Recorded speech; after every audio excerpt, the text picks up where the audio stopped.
اور ایک آخری چیز، سب سے پہلی چیز آئی تھی عدم تشدد، نمبر 2 فرقہ پرستی ملک کے لیے زہر ہے، نمبر 3 تحفظ جمہوریت، اور نمبر 4 مولانا محمد میاں صاحب کی کتابیں آپ پڑھیں تو یہ چوتھا عنصر بھی کھل کر کے سامنے آئے گا کہ ہمیں اپنی جماعت کو سیاست سے دور رکھنا ہے۔ چنانچہ وہ دن ہے اور آج کا دن ہے، آزادی کے بعد سے جمعیت علماء سرگرم سیاست سے دور ہے، پارلیمنٹری سیاست ہو یا اسمبلی کی سیاست ہو، جمعیت نہ اپنا نمائندہ کھڑا کرتی ہے اور نہ جمعیت کسی دیگر سیاسی جماعت کی حمایت میں من حیث الجماعت سامنے آتی ہے۔ اور حقیقت یہ ہے کہ اگر 100 سالہ تاریخ آج لوگوں کے سامنے ہم پیش کر رہے ہیں اور اس 100 سال میں جمعیت علماء پوری آب و تاب اور قوت کے ساتھ قوم و ملک کی خدمات انجام دے رہی ہے، تو اس میں سب سے اہم کردار ان چاروں عناصر کا ہے۔ اگر خدا نہ خواستہ ان میں سے کوئی عنصر ہمارے ہاتھ سے چھوٹ گیا تو ہم یہ سمجھتے ہیں کہ ہم جمعیت کے مستقبل کو روشن کرنے میں اور اس کی خدمات کو اپنی آنے والی نئی نسل کے سامنے پیش کرنے میں کامیاب نہیں ہو سکیں گے۔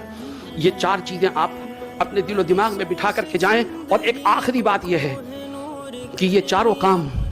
اسی وقت مؤثر ہو سکتے ہیں جب ہم اپنے اندر خلوص اور للہیت کے جوہر کو پیدا کریں۔ اگر ہم مخلصانہ طور پر اپنے اکابر کی روش پر چل کر صرف رضائے الہی کے لیے قوم و ملک کی خدمات کو انجام دیں گے تو رب ذوالجلال قدم بقدم ہماری مدد اور نصرت فرمائے گا۔ ہمارے اکابر نے خدمات انجام دیں اور جب ان کو بدلہ دیتے ہوئے ان کے سامنے مناصب کو پیش کیا گیا تو انہوں نے انبیاء کرام کے اس جملے کو دہرایا، لا اسألکم علیہ من اجر ان اجری الا علی رب العالمین۔ آج